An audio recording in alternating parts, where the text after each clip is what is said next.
Today on the LifeKraft Podcast, we have the phenomenal Gary Tarola. He is a high-performance coach who helps high achievers upscale their life and their business. Gary helps high achievers gain freedom and fulfillment in every area of their lives. In today's episode, we dive into his own transformation journey, the importance of having a morning routine, changing your state to change your life, the importance of having a coach and a role model, what to do when feeling triggered, and so much more. Are you ready to be inspired? Tag at the LifeKraft and at Gary_Tarola and share a screenshot on your stories with us of your biggest takeaway from this episode.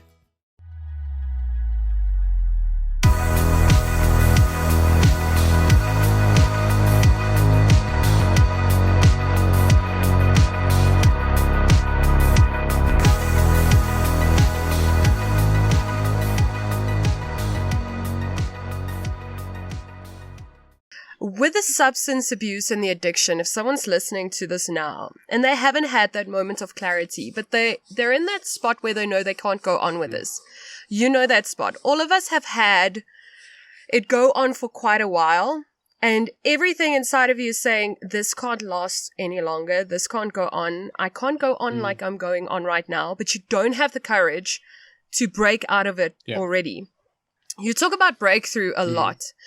What are things that people can do to just start getting into that place of wanting to be honest with themselves and really just taking those first steps, because it's scary to be that honest and say, look, I have a problem. I have a substance abuse problem.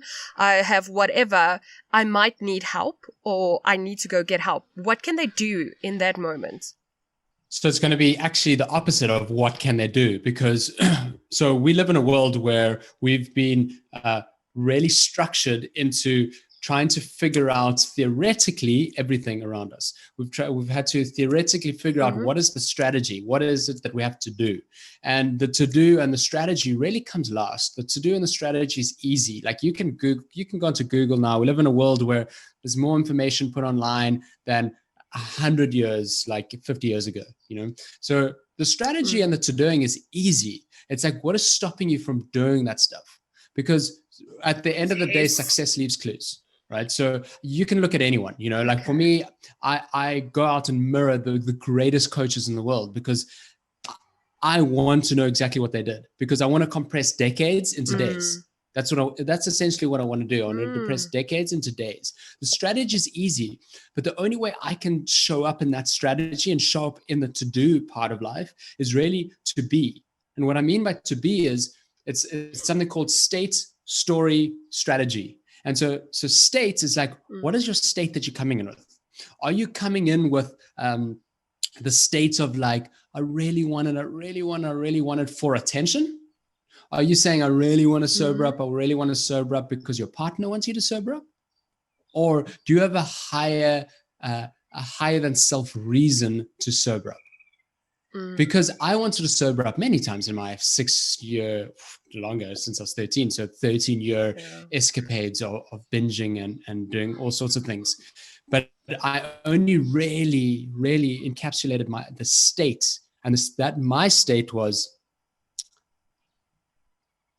I knew how important life was to me.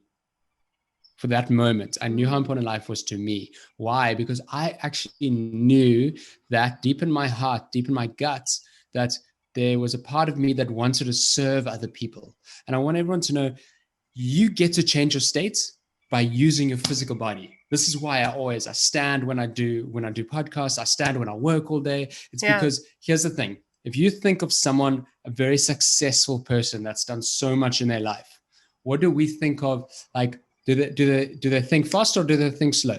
Are their shoulders forward or is their chest out? And like, are they thinking positive things or are they thinking negative things? Are they smiling or are they frowning? It's like, anyone can tell you this. If it was a silhouette behind a curtain, someone would be able to point out the person that's not successful and the person that is successful. Or that person that is fulfilled and happy and joyous, or depressed, anxious, and stressed. So again, what does that tell us? Depressed, anxious, and stressed causes someone to be unsuccessful.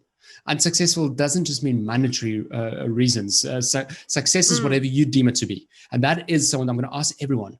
What is your version of success? Yeah. If you're using drugs or alcohol or food addictions or sex addictions, or you just like being a slob in the morning and you can't get moving because you stay up all night watching Netflix, whatever the reason is, what is your version of success? And on top of that, why do you want that success? So my version of success is being able to break through every single obstacle that I have, every single limiting belief that I have, to become the biggest and strongest version of myself, so that I can serve other people, so that I can compress decades into days for other people that perhaps don't have the means, like I didn't have the means when I was younger. So that's my why. So every time I wake up in a bad mood, I say to myself, Gary, what's your why?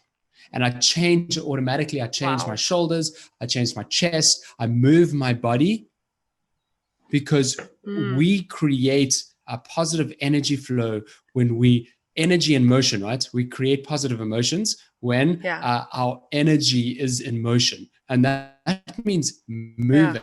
Yeah.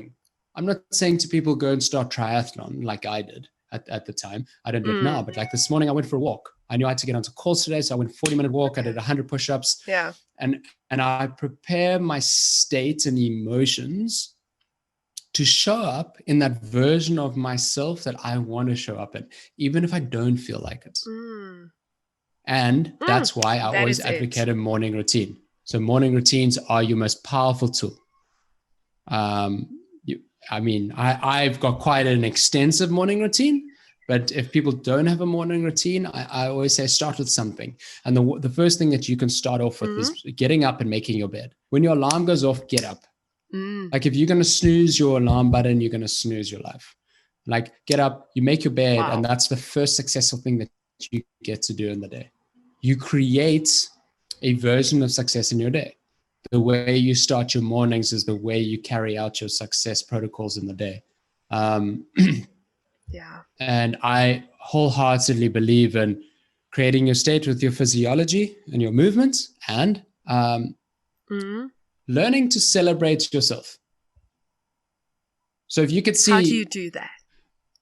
Literally by like setting a joy alarm, like literally setting an alarm on your phone 5 times a day. And it doesn't matter where you are. If you're in the cafe, it's just like, yes, come on. And you just go. And it's just like, I can be on a call even and I go off and I'll do it. And I'll jump up and down.